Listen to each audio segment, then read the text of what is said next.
Capítulo 1 do livro de Abacuque, versículo 1. Peço que você acompanhe a leitura, o texto também está projetado, mas acompanhe na sua Bíblia, que a palavra do Senhor nos diz. Sentença revelada ao profeta Abacuque. Até quando, Senhor, clamarei eu e tu não me escutarás? Gritar-te-ei violência e não salvarás? Por que me mostras a iniquidade e me fazes ver a opressão?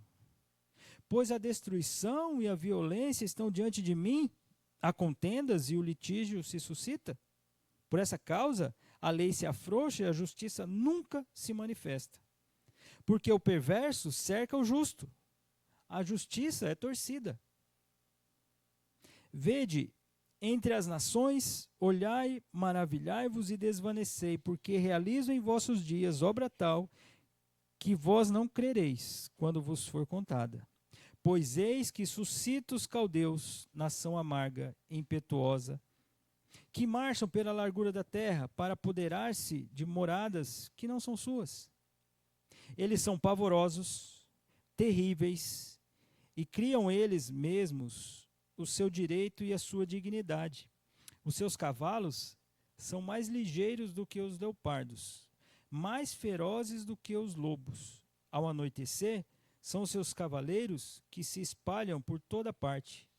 Sim, os seus cavaleiros chegam de longe, voam como águia que se precipita a devorar.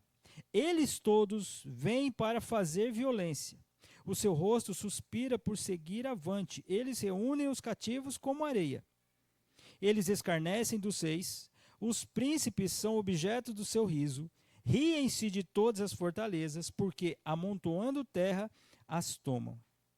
Então passam como passa o vento, e seguem, fazem-se culpados estes cujo poder é o seu Deus.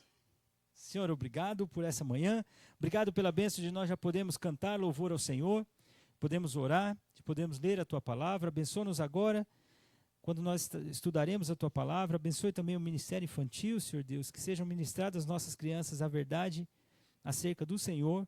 Abençoe-nos, Senhor Deus, aqui, junto com os adultos, Senhor Deus, que nós pensemos e reflitamos sempre acerca da Tua Palavra. Fale ao nosso coração.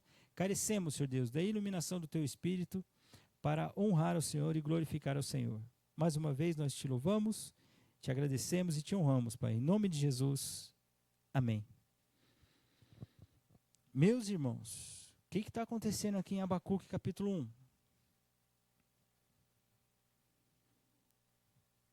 Ah tá, isso é uma pergunta.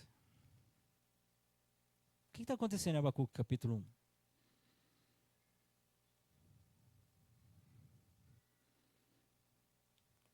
Vamos lá, vamos começar do começo. O que está acontecendo? Literalmente, o que está acontecendo mesmo ali? O que está se passando nesse texto aí? Sim, preocupado com a invasão. Muito bem, mas logo de começo, o que tem nesse livro? Tem uma pergunta. Até quando?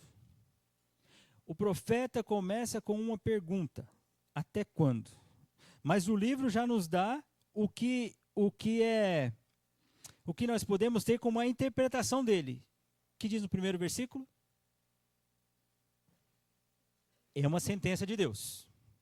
Deus dá uma sentença e Abacuque vai escrever isso. E literalmente no capítulo 2 ele diz para escrever de forma que fique visível para todos essa sentença. Abacuque faz algumas perguntas para o Senhor, né? Aliás, esse livro tem duas perguntas específicas, né? Assim, duas perguntas, duas não respostas do Senhor e uma oração de louvor. Por que não resposta? Porque o Senhor não responde as perguntas deliberadamente, as perguntas que Abacuque faz. O Senhor diz para ele o que vai acontecer, o que realmente iria acontecer. Mas Abacuque faz uma pergunta: Senhor, até quando? Até quando, Senhor? Até quando o quê, queridos? O que ele pergunta? Até quando tem violência? O que mais? Vai lá, veja aí, versículo 3 ao 4. O que mais tem além da violência? Injustiça? O que mais? Maldade. Agora pergunta, Abacuque está escrevendo para quem? Para o povo de Deus. Onde é que estava essa maldade? No meio do povo, queridos. E qual que é a pergunta dele? Senhor, até quando essa maldade, essa injustiça? Até quando, Senhor, essa violência? Até quando isso vai acontecer? Até quando vai ter esse litígio? Até quando essa justiça, ao invés de ser reta, ela é torcida, sendo que o povo é o povo teu? Sendo que o povo conhece os princípios da lei. Até quando, Senhor? Qual que é a resposta do Senhor? O Senhor diz até quando? Versículo 1 a 11 eu li para você. Do 5 ao 11 eu li para você. O Senhor responde até quando? Por que pior? Raça ruim, amarga. Queridos, é interessante isso, né? Às vezes, as pessoas olham para Deus e falam assim, como Deus demonstra sua soberania? Né? Quando Ele faz, por exemplo, vamos dar um exemplo que fica mais fácil. Quando Deus cura uma pessoa, Ele demonstra sua soberania? Sim ou não? Opa, né? Quando Deus concede bênçãos a você, Ele demonstra a soberania dele? Opa, né? Quando o Senhor responde a sua oração, Ele responde a soberania com relação a você? Ele fala, opa, o Senhor demonstra a soberania dele na minha vida, respondendo a minha oração, curando, me abençoando. Quando o Senhor repreende o inimigo do qual você estava orando, fala, Senhor, dá esse livramento, o Senhor concede livramento, Ele demonstra a soberania, sim ou não? E quando o Senhor disciplina? Porque muitas vezes nós falamos assim, mas aqui é o Satanás. Agora é um encosto. É um encosto. Agora é pecado. E quantas vezes é o Senhor mesmo disciplinando? Não, mas sabe o que é, pastor? É o seguinte, o Senhor não compactua com o mal. Qual a perspectiva de mal? Minha ou sua? Vamos ser sinceros. Vocês falaram que a Lia disse que vai ficar pior, que Deus vai levantar os caldeus. O que o Senhor está fazendo para ajudar é ruim ou é bom?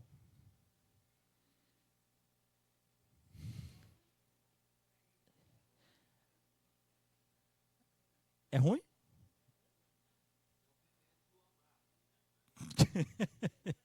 É o remédio amargo, né, André? É.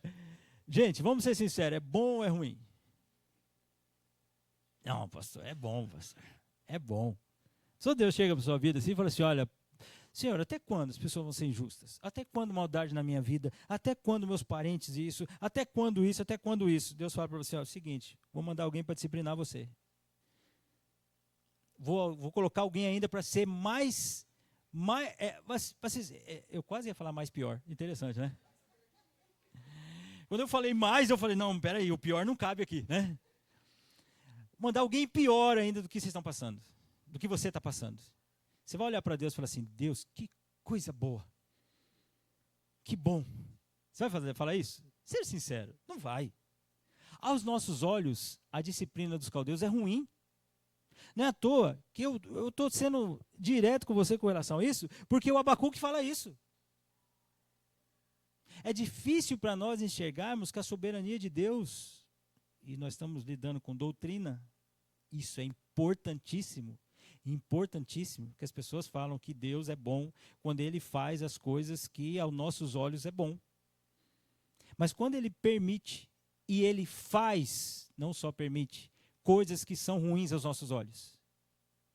Vamos ser sinceros, nação de Israel, que nós sejamos a nação de Israel, né? Daquela época, estamos nós lá. Aí tem o profeta que fala assim, gente, Deus manda dizer para vocês o seguinte, está vendo essa violência toda que estão fazendo? Estou vendo, profeta. Está vendo essa maldade toda? Estou vendo, profeta. Está vendo como o povo está sendo injusto? Está torcendo a injustiça e estão sendo violentos, maldosos? Estão sendo. Então, Deus manda dizer o seguinte, os caldeus vão vir e a nação dos caldeus é pior ainda do que a gente está vivendo. Se olhar e falar assim, Deus não está abençoando a gente. Deus não ama a gente. É assim que as pessoas olham para Deus quando lidam com a soberania. Eles, aquela frase comum, né? Deus é soberano até a página 2. Mas quando Deus permite permite que pessoas escutem isso, que pessoas não escutem o evangelho, Deus está sendo bom ou ruim?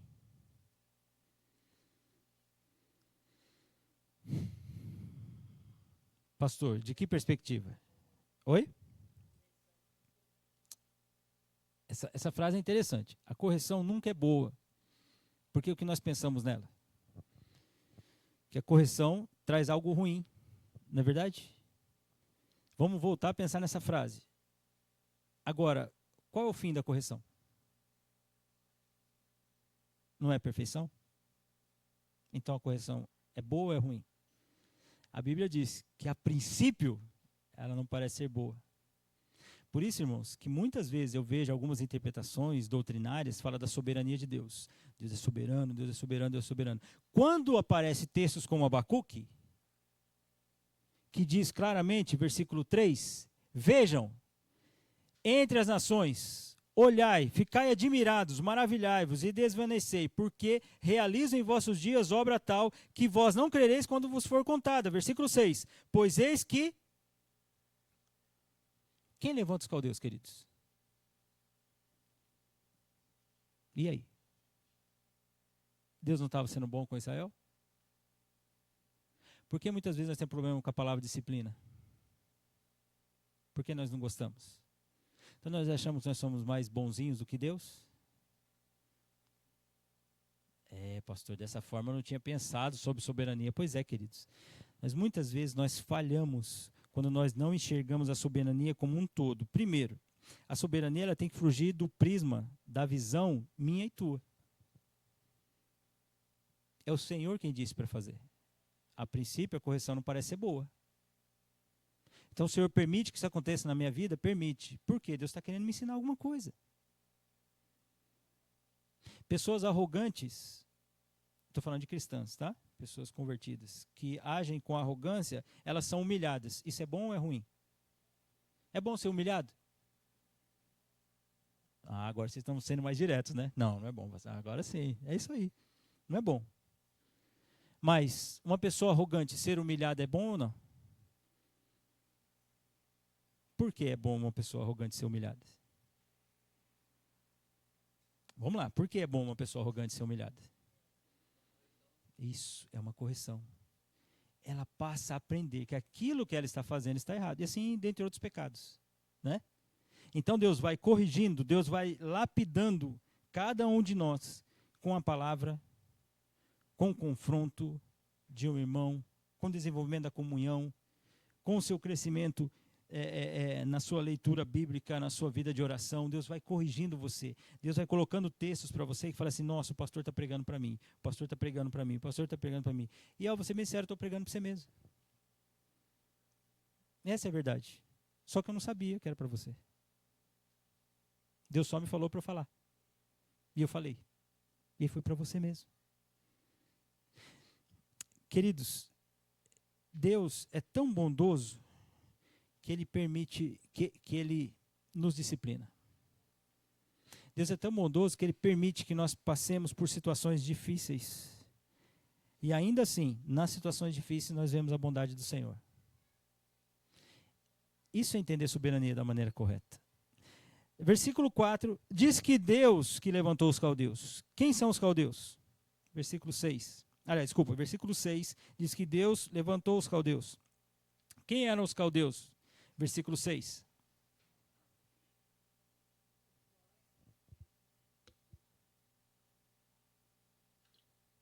Vamos lá, vamos colocar os adjetivos aí dos caldeus. O que mais? O que mais? Tem mais aí, gente. Qual é a lei deles? Qual é a lei deles? Versículo 7. Eles mesmos criam a lei deles. O que mais? Vamos lá. O exército deles, como é que são? Como é que é o exército, na verdade?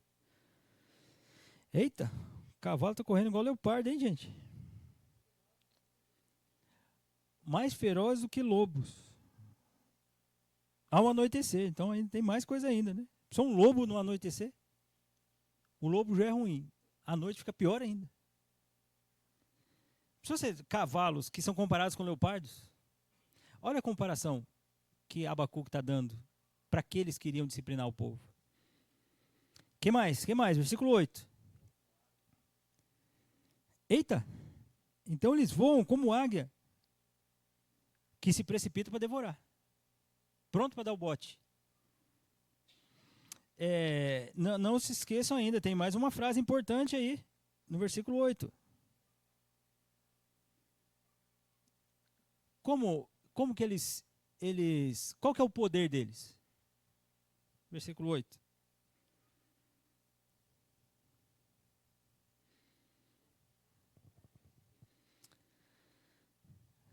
Veja lá os cavalos, né, mais ferozes do que os lobos ao anoitecer, os seus cavaleiros, o que acontece com eles? Gente, vai dominando tudo. Tudo. Nada escapa ao Império Babilônico, ao Império dos Caldeus. Nada escapa. Nada escapa. Versículo 9.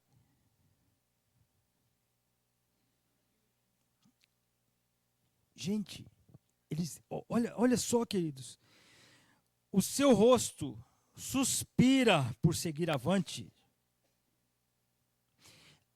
Eu não sei você, quando você lê a Bíblia, você fica imaginando? Sabe o que eu fico imaginando no livro de Abacuque, queridos? Abacuque está prestes ali, já está dizendo, já está profetizando e os caldeus já estão quase chegando. Então eu fico imaginando o livro de Abacuque com Abacuque profetizando e a poeira dos cavalos vindo assim, ó. Imagina isso, né? Ele suspirando para dominar lá Jerusalém. É isso que Abacuque está dizendo. Gente, eles são... Isso, exatamente. Você fica imaginando que ele fala assim, meu Deus, que coisa horrível.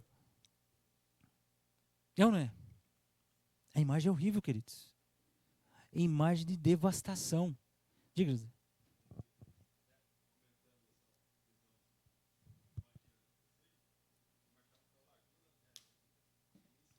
Sim.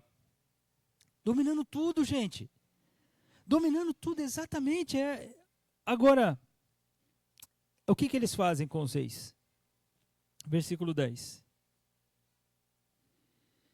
Eles escarnecem dos reis.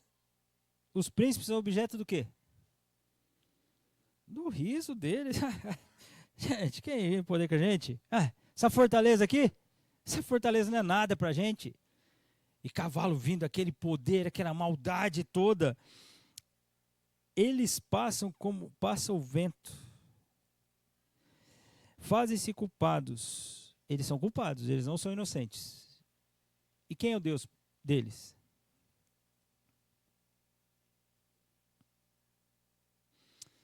Então vamos lá. Então peraí. Então Deus está levantando uma nação que é o quê? Vamos resumir. Violenta. O que mais? Injusta. Né? O que mais? Pensa na última frase. Hã? Impetuoso, é isso? Sim. Mas pensa na última frase. Qual a característica dessa nação?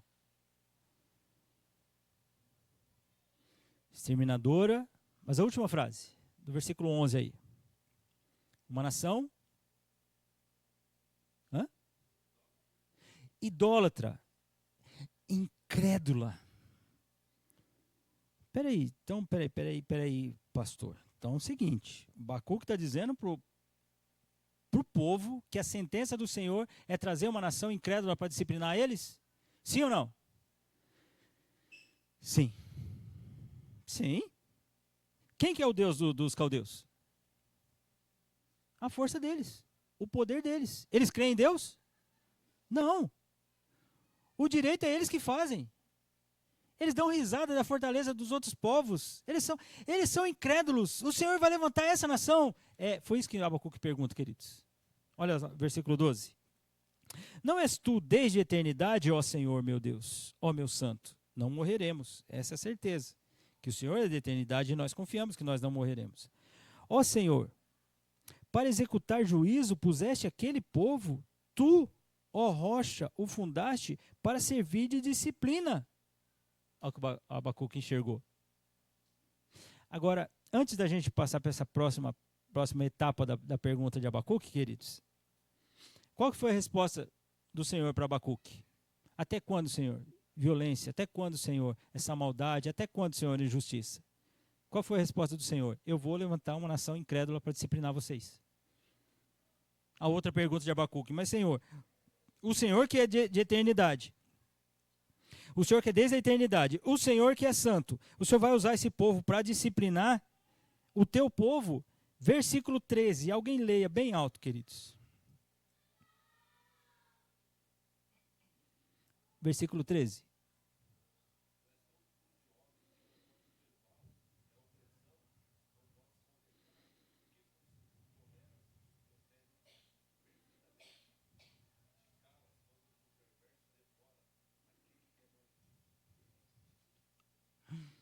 E aí, queridos? Então Deus permite que o mal aconteça, sim ou não? Deus é mau, então?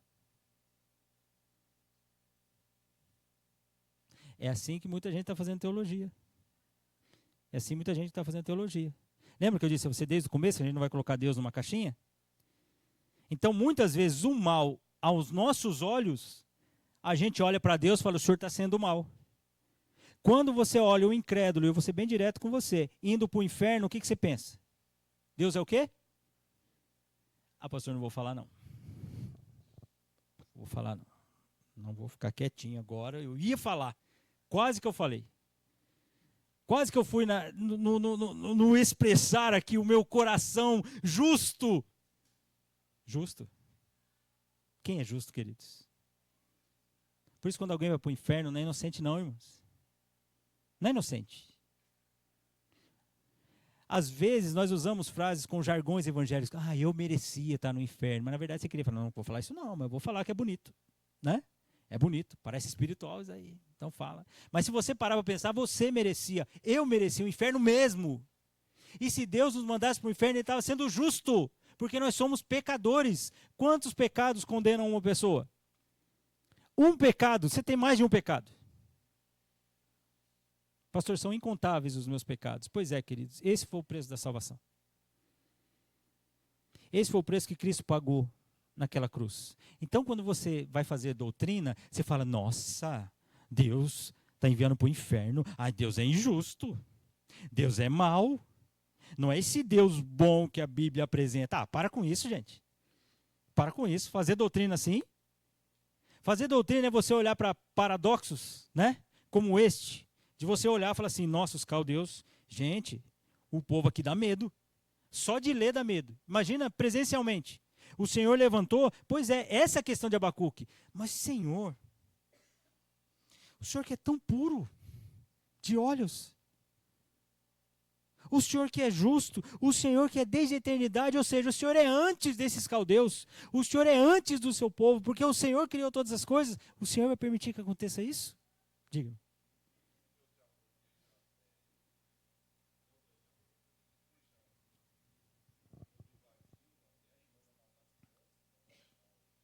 Então, é isso aí. Aí seu coração bonzinho, né? Porque esse é bom. Nossa, gente, esse não é o Deus que eu acredito. Pois é, não é o Deus da Bíblia, então. Quando a gente encara a Bíblia como ela é, queridos, a gente tira todos esses sentimentalismos baratos do nosso coração aí. Por isso fazer doutrina com partes da Bíblia que eu concordo, partes que eu acho legal, essa é boa. Deus é bom, Deus é bom. Deus responde oração. Opa, glória a Deus. Deus cura. Opa, eu creio nesse Deus. Deus abençoa. Opa, eu creio nesse Deus. Deus disciplina.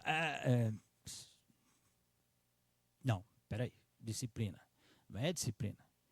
Deus levanta uma nação ímpia para punir, disciplinar os justos. Não, veja bem.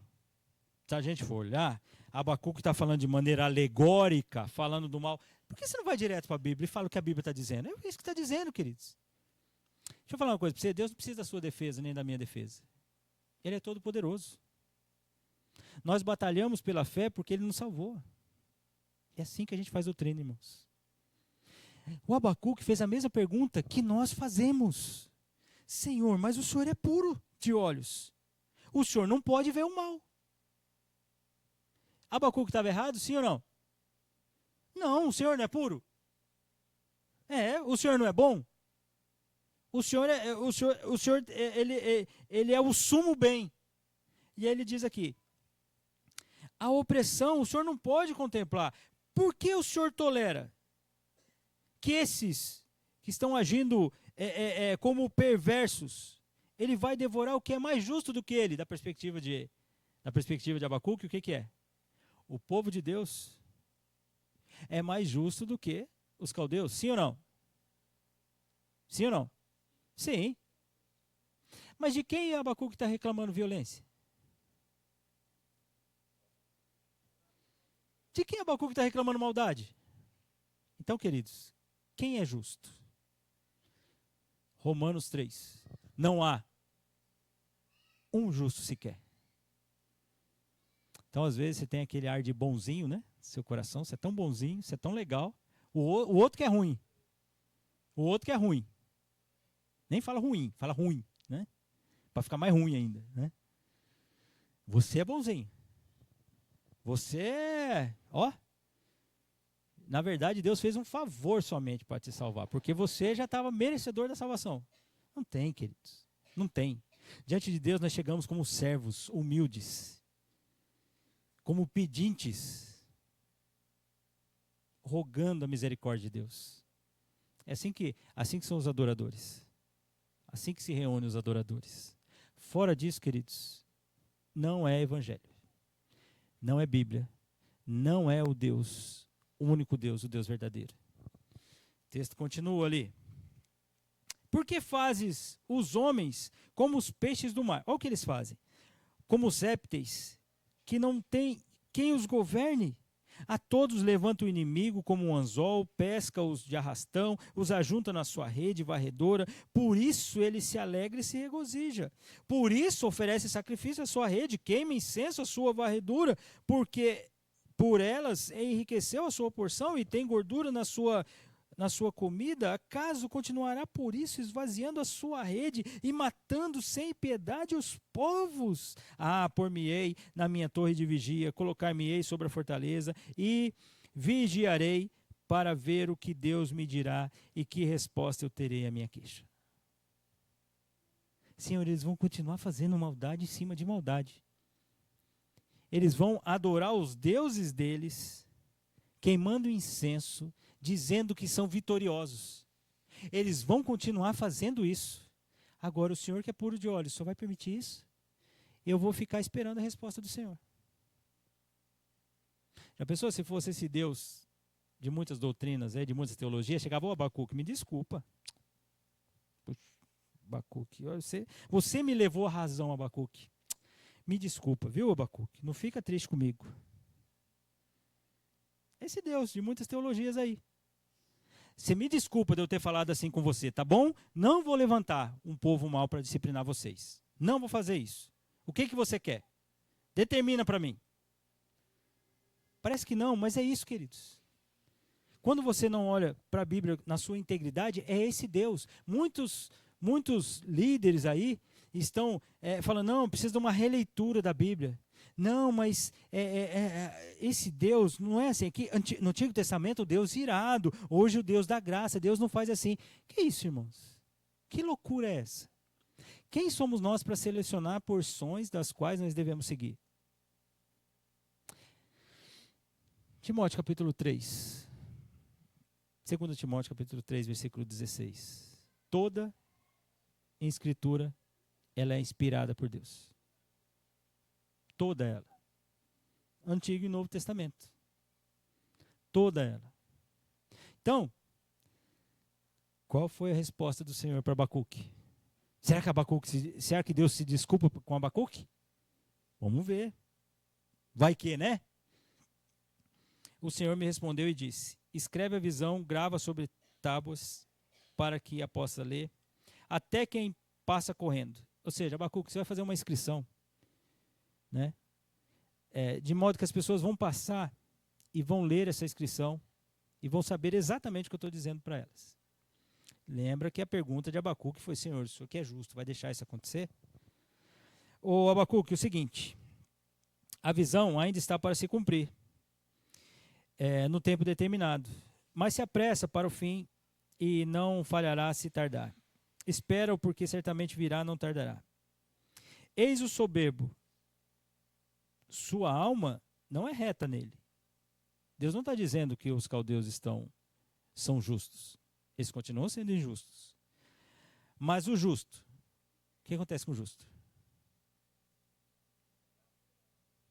É isso. O justo vai viver na confiança de que o Senhor tem cuidado da vida dele. E ponto. Então o mal pode acometer a sua vida, queridos? Pode. Deus está sendo mal com você?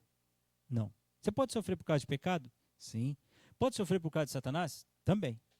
Pode sofrer por opressão desse mundo? Também. Mas não tire da sua perspectiva que muitas vezes o Senhor está te disciplinando. Pastor, essa palavra não foi muito boa não, hein? Mas ela é verdade, queridos. Depois ele fala da punição para com os injustos. No capítulo 2 ele diz isso, nós não vamos olhar para todo o capítulo 2. Mas o versículo 20, deveria todas as criaturas dele recitar o versículo 20. Alguém leia, por favor. Capítulo 2, 20.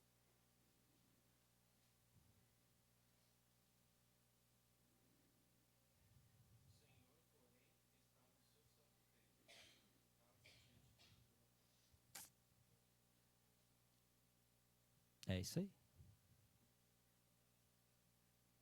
Mas, pastor, Deus salvou aquele e este, e não salvou aquele. E aí? Qual a resposta? Qual a resposta? Não, qual a resposta? 2:20. Vamos lá, qual que é a resposta? Versículo 2:20, capítulo 2:20. Cale-se diante dele toda a terra. Cale-se diante dele toda a terra. Quem conhece o coração, irmãos? Quem é você para ficar, Romanos 9, né? Quem é você, vaso, para olhar para o oleiro e começar a justificar? Não, porque Deus, não, porque Deus, porque ele fez e pronto, acabou. Quer uma boa interpretação? Por que Deus salvou você?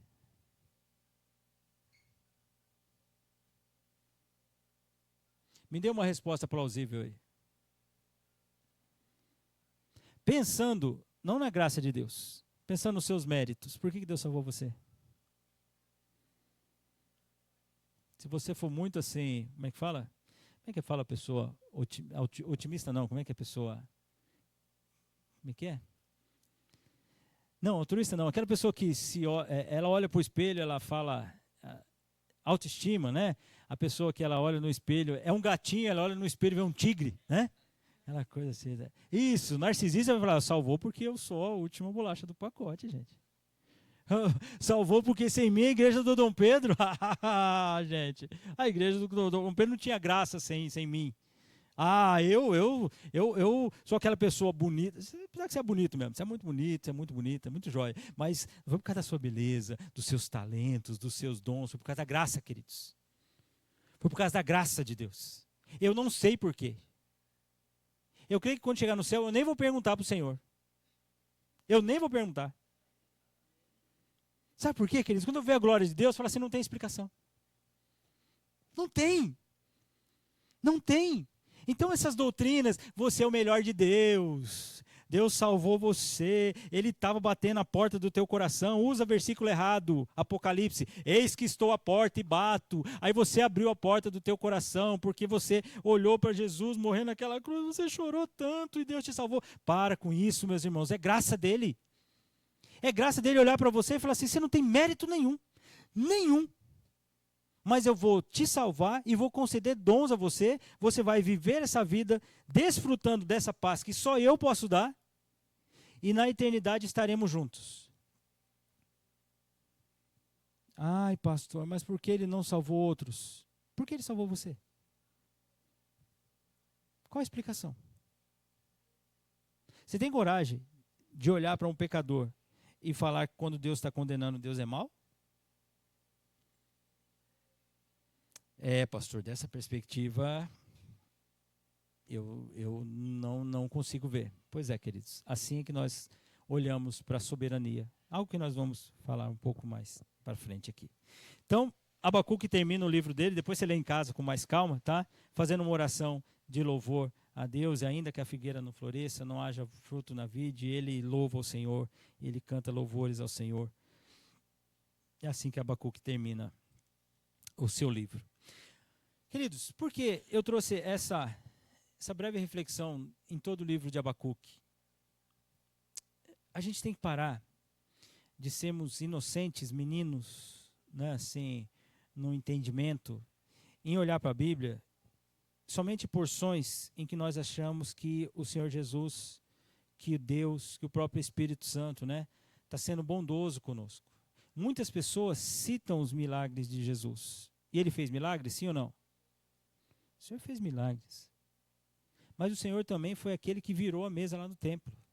Quando chega nessa parte de virar a mesa lá do templo, as pessoas olham e falam assim, não, tá vendo? Jesus pecou. Ó, olha isso. Tá vendo como Jesus pecou, porque ele virou a mesa lá. Ele ficou irado. Da perspectiva de quem? Nossa. Olha só, queridos. Então, quando a gente olhar e tiver um texto dizendo que Deus, como o Jonatas citou ali, Deus mandou entrar na cidade e destruir toda ela. Ai, mas tinham crianças lá. Criança é um anjinho. Você ainda crê que criança é um anjinho?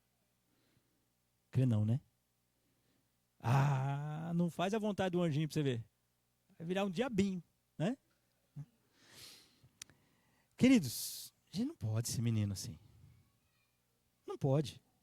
A gente até quer fazer uma doutrina. A gente fala dos caldeus, mas a gente quer ser igual aos caldeus. A gente quer criar o nosso próprio direito. Até aqui eu acredito que Deus faz isso. A partir daqui, não é o Deus da Bíblia. Por quê? Porque você não gosta? Então é o Deus ao seu gosto?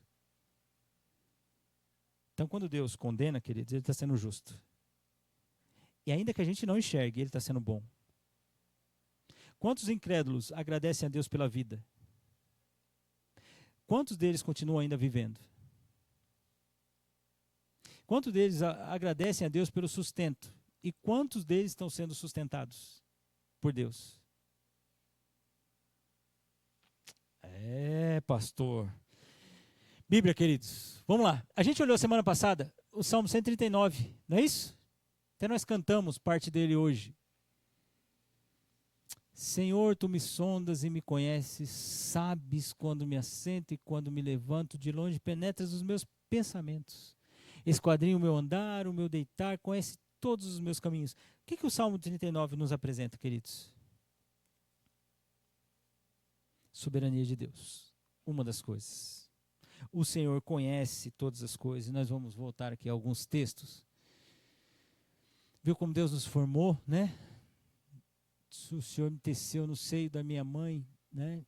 Estava substância ainda informe. Deus cuidando da gente. Nós vimos lá a onisciência de Deus. O que é onisciência mesmo? Oni é tudo, né? Omni, né?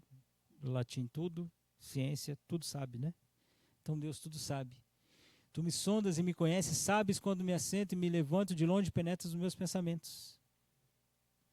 Toda criatura diante de Deus, toda criatura, está sob esse olhar do Senhor. Isso é soberania. O Senhor sabe de tudo, queridos. Lembra que a gente até falou sobre isso? As pessoas não vão fazer uma coisa, o que elas fazem? Né? Ver se alguém está vendo. Na verdade, deveria ser o contrário. Aliás, no contrário não. Não deveria olhar dessa forma, né? Está fazendo coisa errada, fala, né? Deveria olhar assim, ó. Né? Deus está vendo. Pode mentir. Pode mentir. Se perguntar para mim, pastor, pode mentir? Ih, está gravado agora, né? Vou começar a falar, o pastor está falando que pode mentir. Queridos, quando você decide pecar, A primeira pessoa que você está indo contra é Deus. Às vezes as pessoas têm uma noção errada, né? Fala assim, eu vou ser maledicente, porque no coração dela ela quer falar mal do outro. Mas ela está indo contra Deus, em primeiro lugar. É isso que as pessoas perdem a noção. O Deus que sabe de todas as coisas, ele está vendo. Sabe um ditado popular que existe aí? Deus está vendo? Deus está vendo mesmo. Então, quando você peca com alguém, até peca contra você mesmo, a primeira pessoa a ser ofendida, no sentido da ofensa do pecado, é Deus. Por isso que quando a gente vai confrontar alguém, por que quando eu digo a você, quando você vai confrontar alguém do pecado, você vai com a Bíblia, não o que você acha? Irmão, eu achei que você falou errado. Você pode até achar, tudo bem. Mas por que isso é errado? Opa, eu tenho uma base. A Bíblia diz, né? Nós precisamos tratar com amor. Nós precisamos amar o próximo. Nós precisamos falar a verdade. Não podemos usar palavra torpe. Ou seja, tudo isso a Bíblia diz. Então você vai aconselhar e confrontar com a Bíblia. O irmão que é crente, a irmã que é crente, vai ouvir a Bíblia.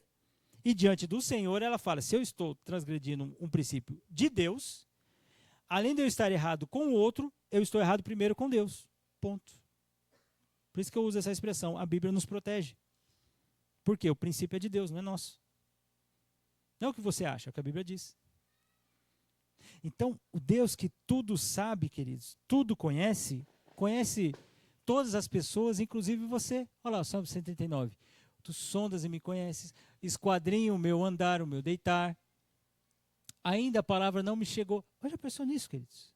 Você nem falou, mas Deus sabe. Porque Deus conhece o quê? Deus conhece seu coração. Não tem ninguém que conhece seu coração, nem você mesmo, como Deus. Por isso que a ideia de esquadrinhar. O que é esquadrinhar? O que é esquadrinhar? É marcar em quadrinhos, né? Assim, então Deus sabe cada quadradinho do seu coração. Cada quadradinho. Sabe aquela hora que você falou assim, que felicidade te ver. Mentira, né? Tava nada. Não foi tão feliz assim, não. Aí Deus lá, naquele quadradinho, fala assim, mentirosinho. Precisa tratar isso no coração. Oi?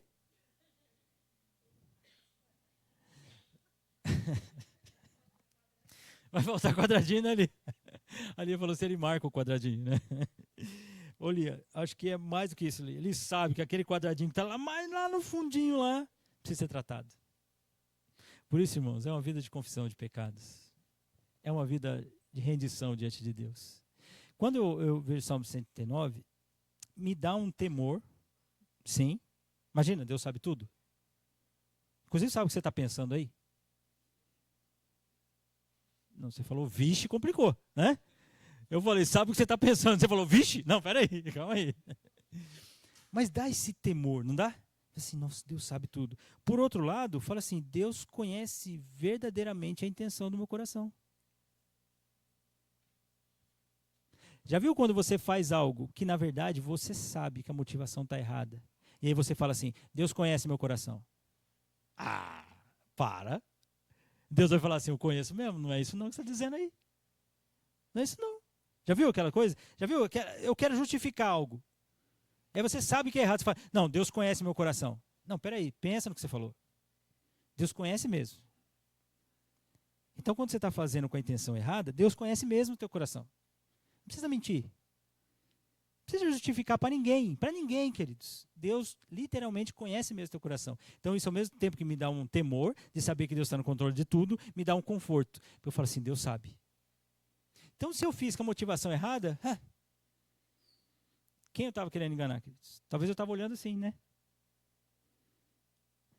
Mas quando eu olho assim, eu falo, Senhor, o Senhor... Sabe quando a Bíblia diz assim, quando Paulo usa essa expressão, eu acho muito... Assim, me dá muito temor, queridos. Quando Paulo diz assim, Deus é minha testemunha. Eita! Quando você diz isso, o que você está querendo dizer? Então, ele sabe exatamente que você falou a verdade. Então, quando você diz, Deus é minha testemunha, você está falando assim, se Deus estivesse aqui do meu lado e estivesse falando com você, Ele autenticaria tudo isso que eu falei. Ele é minha testemunha. Você pode dizer isso quando você fala assim, Deus conhece meu coração? Você pode chegar para a pessoa e falar assim, Deus é minha testemunha, que a intenção foi verdadeira? Então, cuidado. Oi? Quando é, né, dona Sueli? Quando é, pode. Quando não é, queridos, não brinca com Deus. Não brinca com Deus. Não precisa falar. Não precisa ficar justificando. Não precisa. Só faça o que é certo. Viva de maneira reta diante de Deus. Ponto. Por isso que cristão, quando Deus converte o nosso coração, nós entendemos o que é sinceridade. Né? Nós não somos mais hipócritas. Antigamente a gente mentia. Deliberadamente. Deliberadamente. Quando Deus converte o nosso coração, a mentira incomoda. Por isso que crente que vive mentira, pode ser que ele nunca tenha tido um encontro com o Senhor. Pode ser que ele nunca tenha tido um encontro com o Senhor. A mentira faz parte do dia a dia, do que é comum. Quem é o pai da mentira? Pois é, né? Sim.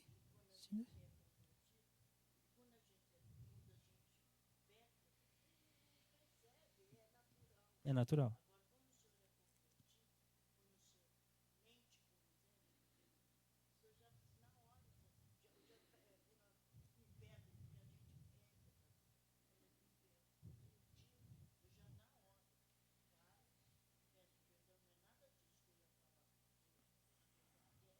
É, exatamente. Isso mesmo, irmã.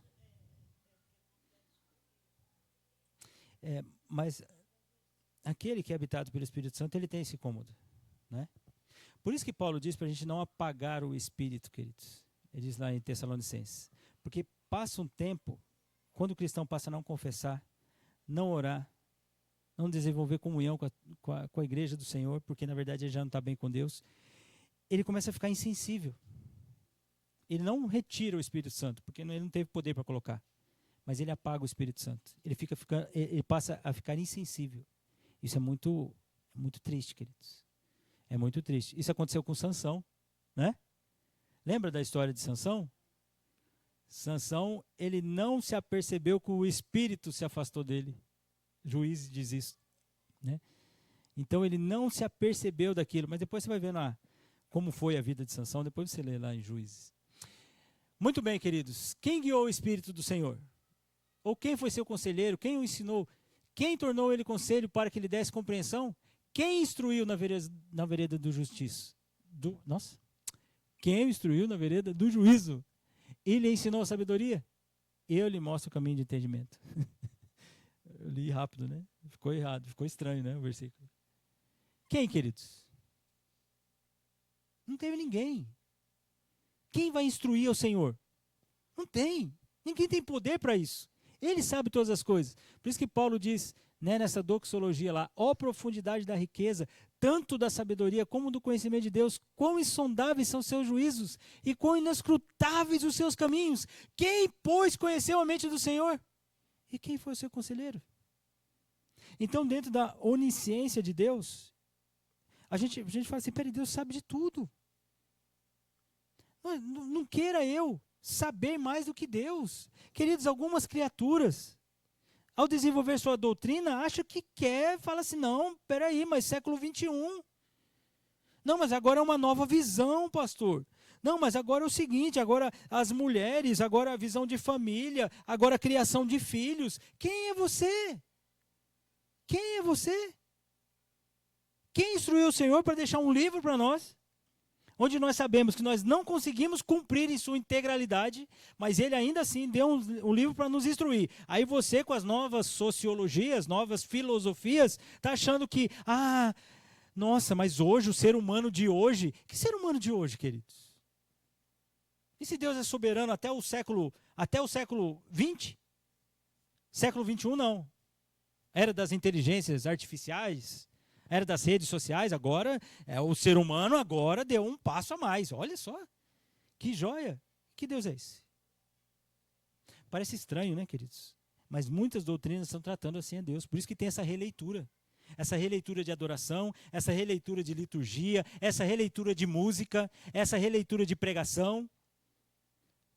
Porque o ser humano não quer seguir esse Deus verdadeiro, que tem todo o conhecimento. Olha só, nós vimos semana passada também a onipotência. Bem sei que tudo pode... Vamos ler junto, queridos? Bem sei que tudo podes e nenhum dos teus planos pode ser frustrado. Isso é verdade para você, queridos?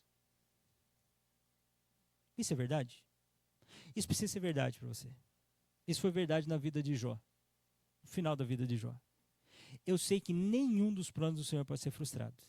Então, quem é você para determinar o que Deus tem que fazer?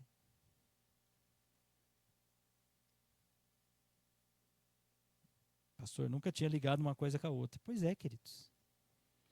Por isso que doutrina é importante. Para você falar assim, é esse Deus que está no controle. É esse Deus que quando eu estou lá trabalhando, pastor, nossa, eu estou, olha, as pessoas assim, elas riem de mim. Eu não participo de motim.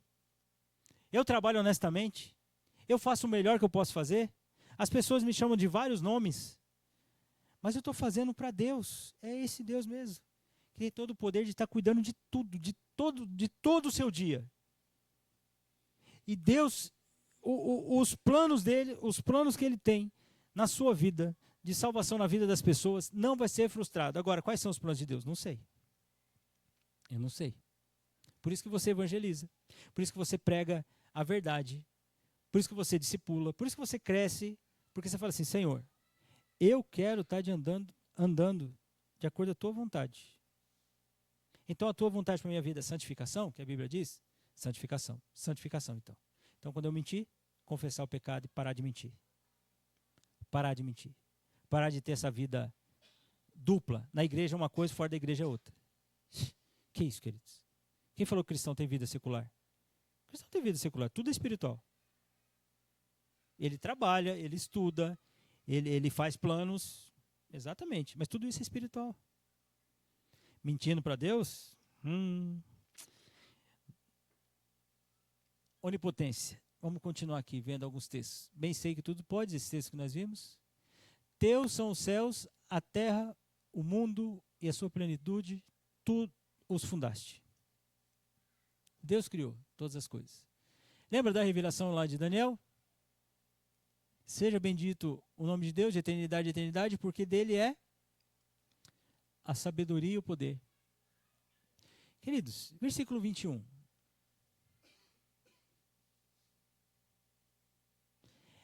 É ele quem muda o tempo, as estações, remove reis, estabelece reis, dá sabedoria aos sábios, entendimento aos inteligentes. E aí? Está tudo no controle dele, sim ou não? Você crê nisso, irmão?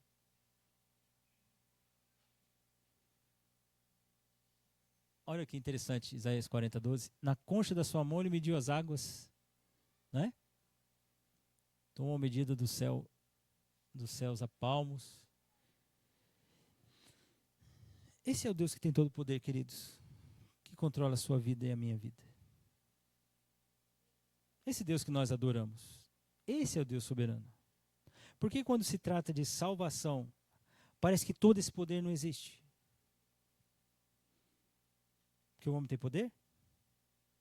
Ah, não, pastor, o homem tem vontade. Ah, o homem tem vontade. Se não fosse assim, Deus não deixaria o homem livre. Livre? Livre do quê, queridos? Já viu aquelas pessoas que falam assim, nossa, pastor, eu vou ter uma vida de ermitão, né? Eu vou deixar tudo aqui e eu vou para um monte, sozinho, numa caverna. Vou viver me alimentando das verduras e dos legumes. Não vou ter contato com a humanidade porque eu não quero mais pecar. Por que essa pessoa não consegue, queridos? O que ela levou para lá? O coração dela foi junto. Chega lá, quando ela senta naquele monte, ela olha para a cidade e fala assim, esse bando de pecador. Ó, nossa. Olha, ela quis, né, se livrar do pecado, o que ela tinha lá? O coraçãozão cheio de pecado. Não tem como, queridos. Por isso que é vida de submissão a Deus. E isso para nossa alegria, para a honra e glória do Senhor. Por isso que a gente adora. Esse é o Deus da Bíblia. Esse Deus tem todo o poder. Onipresença. Para onde me ausentarei do teu espírito? Para onde? Para onde que a gente vai ficar distante do Senhor? O Jonas achou que em Tarsis, né? Ele ia fugir da presença de Deus, né? Para onde fugirei da tua face? Se eu subo aos céus, lá estás. Se eu faço a minha cama no mais profundo abismo, lá está também. E se eu tomo as asas da alvorada e me detenho até os confins dos mares? O que acontece? Ainda lá me haverá de guiar a tua mão. Tem como fugir? Então lembra aquela ilustração de ficar? Não tem como não, queridos. Quando a gente decide deliberadamente pecar, queridos, você está literalmente falando assim, Senhor, literalmente, me julgue segundo a sua justiça. É isso que você está falando. Quando você deliberadamente fala assim, vou pecar, você está falando, Senhor, haja com a tua justiça na minha vida. Eu não estou nem aí com o princípio do Senhor. Pastor, eu não falo isso que é pecado. Pois é, mas quando você está agindo, você está falando exatamente isso. Por isso que pecado é que a gente precisa entender cada vez mais a malignidade do pecado. Pecado faz mal, queridos. Pecado contamina. Pecado é ruim. Pecado é nojento. Por isso que a gente confessa e fala, Senhor, eu quero ter uma vida santa diante do Senhor. Como o Senhor Jesus, eu até comentei um pouco isso com os jovens ontem, né? Como o Senhor Jesus diz quando o teu olho te faz pecar? Arranca fora. O Senhor estava querendo que a gente se mutilasse? O Senhor é débito da mutilação? Sim ou não? Não, queridos. O que ele está dizendo? Aquilo que te faz pecar, tira. Tira da sua vida. Você tem o controle de não assistir mais isso. De não ver mais aquilo. Não ouvir mais isso. Estar com pessoas que você sabe que vão te fazer pecar. Você decide falar, eu não vou estar. Pastor, mas eu gosto. Pois é, lida no teu coração com isso. Você não deve gostar. Não é bom para você. Desagrada a Deus. Então, eu vou tirar isso da minha vida. Porque Deus é presente na minha vida. Porque eu vivo com meu Deus. O Senhor vai me sustentar. O Senhor, a sua destra me sustenta. Entende, queridos?